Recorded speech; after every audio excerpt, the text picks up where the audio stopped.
ভিডিওটা তোমাদের সাথে খুব সকালে শেয়ার করতাম, বাট কোনো কারণবশত শেয়ার করতে পারিনি, কেন কি মনটা অনেকটা খারাপ ছিল। আজকে ঘুম থেকে উঠে বসেছিলাম, সেই টাইমে ছেলে এসে বললো, মা দেখো তুলসী গাছটা কে এই অবস্থা করে দিয়েছে। তারপরে আমি বসে এখানে এত চিন্তা করছিলাম, এতটা খারাপ লাগলো, কারোর সাথে শেয়ার করতে পারছিলাম, কাকে বকবো কাকে বলবো। আমি তো দেখিনি না যে কে এই অবস্থাটা করেছে, বাট যেই করতে করতে বাচ্চারা করে থাকলে তো ওরা তো নাদান, ওরা তো কিছুই জানে না, হয়তো করে ফেলেছে। বাট আমার এত বছর ধরে আমি এখানে আছি, কোনো বাচ্চাকে আমি আসতে দেখিনি। বাট কে করলে আমি বুঝতে পারছি না। বাট বড়রা যদি কেউ জেনে শুনে করে থাকে, তার সাথে তো তুলসী মা তাকে দেবেই, মহাপ্রভু তো তাকে দেবে। তাই তুলসী গাছটা অনেক যত্নে রেখেছিলাম, বাট এমন দৃশ্য সহ্য হচ্ছে না, তাই আপসেট হয়ে গেলাম। তো কি আর করবো বলো, কিছু তো করার নেই, আবার একটা নতুন করে আনতে হবে। তারপরে ভাই কালকে রাতে মাশরুম এনেছিল। তো মাশরুম বলতে জানো, এটা আমার ফার্স্ট টাইম হবে খাওয়া, কেন কি আমার এর আগে আমরা খুবই ভয় পেতাম যে এটা কি না কি, আমরা দেখতাম ছোটোবেলায় খেলার টাইমে এদিক ওদিকে হয়ে থাকতো, তাই ভাবতাম এটা অন্য জিনিস, নোংরা জিনিস। বাট আমি সবাইকে দেখি খেতে, তারপরে আমি অনেক ভিডিওতে দেখি যে এটা নাকি আবাদ করে, এটাকে নাকি মানে ক্ষতি করে। তো তার জন্য আমি একটু সাহস করে ভাবলাম আজকে একটু ট্রাই করে দেখি না কেমন লাগে খেতে।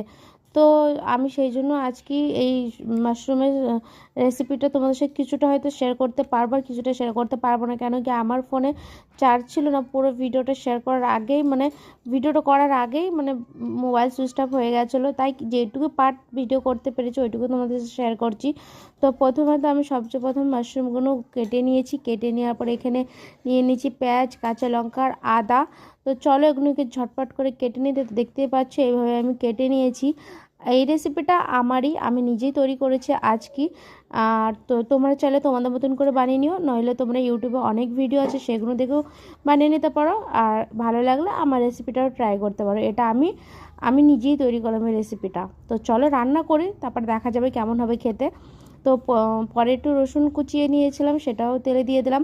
তো এগুলো একটু লাল লাল করে ভাজা হয়ে গেলে তারপরে এটার মধ্যে আমি পেঁয়াজটা ঢেলে দেবো, কেন কি পেঁয়াজটাকে আমি লাল লাল করে ভাজবো না, পেঁয়াজটাকে একটু কাঁচা কাঁচা করেই রাখবো।